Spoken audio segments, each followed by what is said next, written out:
Muy buenos días y bienvenidos una vez más a este momento con Dios. Recuerda que si te gusta o es de bendición este vídeo para tu vida, puedas dejarnos un like. Eso también hará que otras personas puedan verla o que sea un vídeo que se pueda proponer a otras personas. Y también, cómo no, que nos puedas dejar algún comentario, alguna cosa de ánimo, alguna pregunta, algún motivo de oración que seguro que vamos a atender con mucho gusto. Y en esta mañana quería compartir un versículo que se encuentra en el libro de Ezequiel, capítulo 7. Si hay una frase que se repite vez tras vez en el libro de Ezequiel es: y sabrán que yo soy Jehová. Constantemente está hablando de esto. Y en este capítulo 7 habla de que el fin llega y está hablando al pueblo de Israel del castigo que ellos iban a recibir. En muchas maneras por haber dejado de lado al Señor, por haber llenado su vida de ellos mismos, por haber creado ellos mismos sus propias riquezas, por descansar y confiar en ellas, por haber hecho sus ídolos, que al finalmente es un ídolo es aquel que ocupa el lugar de Dios, aquel a quien nos rendimos, aquel a quien adoramos, y aunque muchas veces nos pensemos que no tenemos un ídolo físico, pues sí seguimos a diferentes doctrinas, a diferentes formas de pensar, a diferentes formas de actuar, que el mundo nos quiere vender día a día. Y el objetivo del mundo, por supuesto, es apartarnos de Dios. Israel había llegado a un tiempo muy complicado, un tiempo en el que realmente iba a pagar por todo lo que él estaba haciendo, por no tener en cuenta a Dios. Pero muchas veces nos fijamos en la vida del pueblo de Israel en el Antiguo Testamento y decimos, bueno, si yo hubiera estado allí, eso no hubiera sido así. Pero es verdad que nosotros vemos la historia, como diríamos aquí, en España, a toro pasado, ¿no? Sabemos lo que ocurrió. Pero ¿cómo vivimos nuestras vidas? Hoy el pueblo de Dios se caracteriza por una falta de comunión con Dios abismal, porque conoce muy poco a su Dios, porque quizás la relación que tiene es de un breve tiempo el domingo o de poquitas reuniones en la iglesia. Dios ha sido quitado del medio de la vida cotidiana de cada uno de nosotros y nos falta mucho ese tiempo personal y particular con Dios, ese entrar en el lugar secreto, ese tiempo de intimidad, ese tiempo especial, ese tiempo que podríamos decir santo, porque es un tiempo separado para Dios. Cuando el mismo Señor se encontró con Moisés allí en la zarza ardiente y entró en esa relación con él, le dice: quita el calzado de tus pies porque el lugar donde tú estás es santo. Es el lugar donde estaba el Señor, donde él se le manifestaba. Y después de todas estas cosas que el profeta les va a estar acusando durante todo el capítulo 7, llega el versículo 22 y dice: y apartaré de ellos mi rostro, y será violado mi lugar secreto, pues entrarán en él invasores y lo profanarán. Quizás siempre pensamos en ese lugar secreto, en ese lugar especial, en ese lugar de comunión con Dios. También desde hace unos años muchos fuimos impactados y le denominamos ese cuarto de guerra debido a esa película que se hizo donde esa mujer tenía ese lugar, en ese armario, ese lugar particular donde colocaba los motivos de oración, donde colocaba partes de la Biblia en la que el Señor le hablaba, donde también colocaba aquellas cosas que Dios le contestaba, pero en definitiva es esa misma idea de Mateo 6, de entra en tu aposento, cierra la puerta y ahí estate con Dios. Ese tiempo es un lugar santo, es el lugar secreto, es el lugar donde batallamos, donde luchamos, donde entendemos lo que Dios nos quiere decir, donde nos derramamos delante del Señor.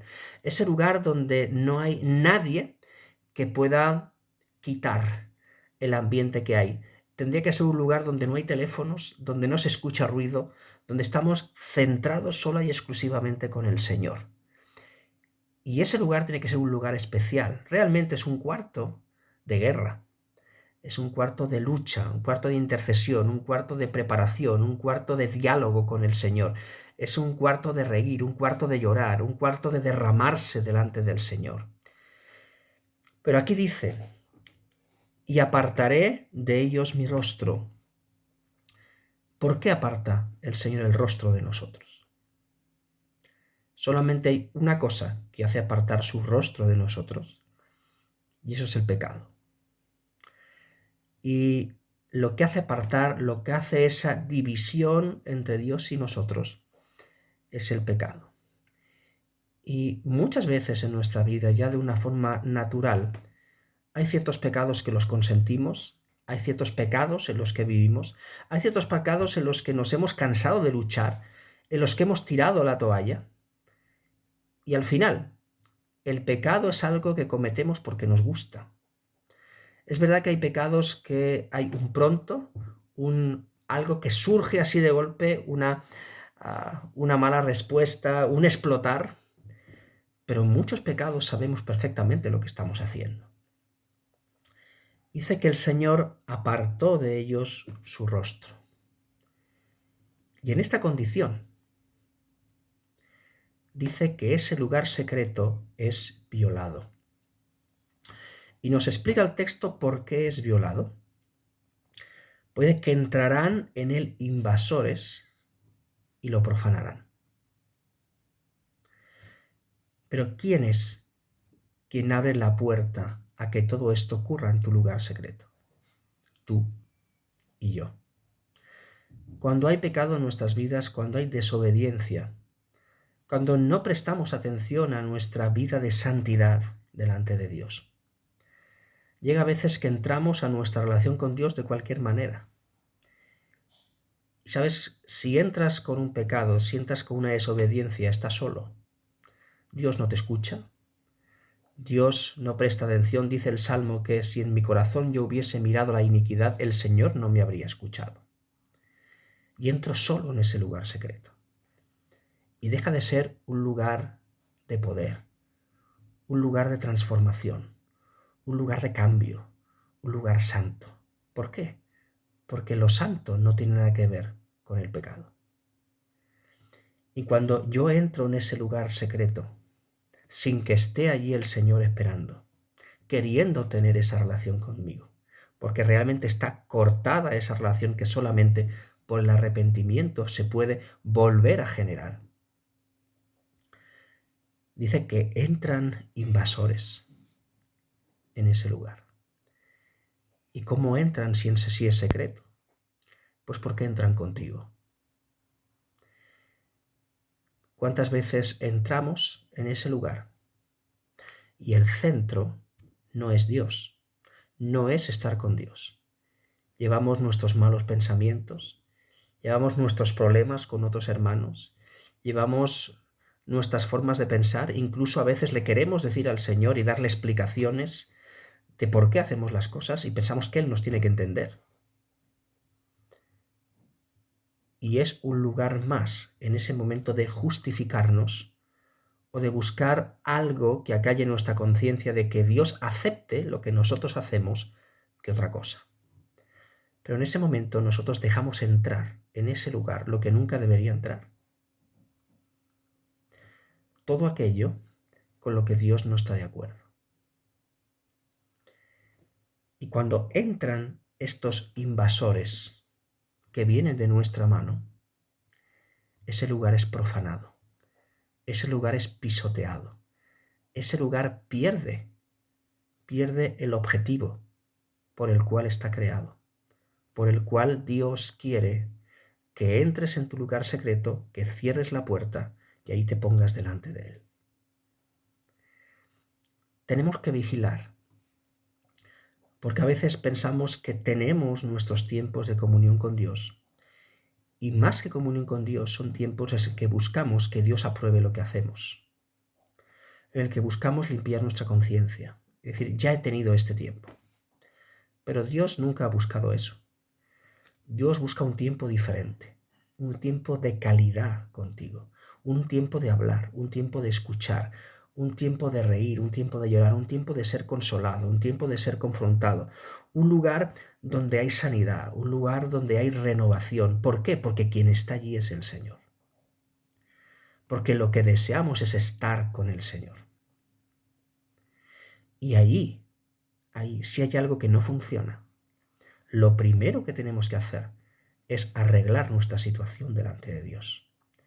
No podemos entablar una relación cuando hay algo en nuestra vida que no funciona, o algo que ha ofendido a Dios, algo en lo que hemos pecado y estamos separados de Dios. Si no entramos con ese arrepentimiento, con ese ponernos a cuentas con Dios, en primer lugar, lo demás va a ser dejar que ese lugar secreto sea violado, entrando invasores que lo profanen. Y no es porque los invasores descubran cuál es tu lugar secreto. Como decía antes, porque tú les dejas entrar, porque entran contigo, porque entran en tu mente, porque entran en tu corazón, porque entran en tu forma de hablar, porque entran en tus motivaciones. Por eso entran. Y cuando todo eso está ahí, pisotea ese lugar, porque lo que consigue es que ese lugar pierda el objetivo por el que está hecho. Entonces me gustaría preguntarte en esta mañana, ¿qué hay en tu lugar secreto? ¿Es un lugar de santidad? ¿Es un lugar de paz? ¿Es un lugar de restauración? ¿Es un lugar de ponerme a cuentas con Dios? ¿Es un lugar de escuchar a Dios? ¿Es un lugar de deleitarme con Dios? ¿Es un lugar de coger fuerzas para cada día? ¿Es ese lugar donde me aparto, ese lugar especial? ¿O es un lugar que permitimos que sea un día y otro día profanado? Y repito, y es verdad que quizás lo repito varias veces en esta mañana, eso es porque tú y yo lo permitimos. O muchas veces cerramos los ojos y no queremos ni ver ni pensar que esto pueda ser así, idolatrando el lugar, en vez de lo que tenemos que valorar es la presencia de quien está en ese lugar, a solas con nosotros. Que el Señor nos ayude y que realmente el pecado o la desobediencia nos duela tanto, esa obra del Espíritu Santo nos haga doler tanto que tengamos que arreglar las cosas rápido con el Señor. Cuando amas a alguien de verdad, es muy difícil estar enfadado con él. Y si un día discutes por algo, tienes que correr, hacer las paces enseguida. Eso pasa con tu esposa, con tus hijos, tienes que arreglarlo porque lo necesitas. ¿Cuánto más con Dios? Y que nunca más, si esto ha ocurrido alguna vez, ese lugar especial sea violado por enemigos, por invasores, en pensamientos, conductas, motivaciones, rencores, que llevamos ahí raíces de amargura, que lo que van a hacer es profanar, pisotear, y que eso deje de tener ese lugar especial y ese sitio y ese valor en nuestra vida que necesitamos. Que el Señor nos bendiga y que realmente ese cuarto secreto, ese cuarto de guerra, tenga el lugar que le corresponde. Allí es donde Dios lucha, donde nos prepara, donde nos enseña, donde habla con nosotros particularmente. El valorar estar a solas con Dios. Señor, queremos ponernos en esta mañana delante de ti y ante todo queremos pedirte perdón. Perdón porque muchas veces permitimos que lo santo se profane, que lo santo sea pisoteado. Y es por nosotros. Perdónanos por no valorar tantas veces esa intimidad contigo. Perdónanos, Señor. Haznos entender con quién estamos. Señor, y que realmente deseemos estar contigo. Deseemos escucharte y que pensemos que esa es la fuerza para cada día, para cada momento, la dirección que necesitamos encontrar, el ánimo que necesitamos, la corrección que necesitamos. Señor, y que ese sea un lugar de lucha, un lugar de victorias, un lugar de conocerte más a ti, entrar en lo secreto, y estar contigo. Señor, y que ahí no entre nada ni nadie que no busque escucharte, ni honrarte a ti, ni nada que quite nuestra atención de ti. Señor, te alabamos y te bendecimos y ayúdanos, Señor, a experimentar esta relación contigo cada día, que nos dé fuerza y dirección para que nuestra vida sea para tu gloria y tu honra. Te alabamos, Señor, y te bendecimos. En el nombre de Jesús. Que el Señor nos bendiga.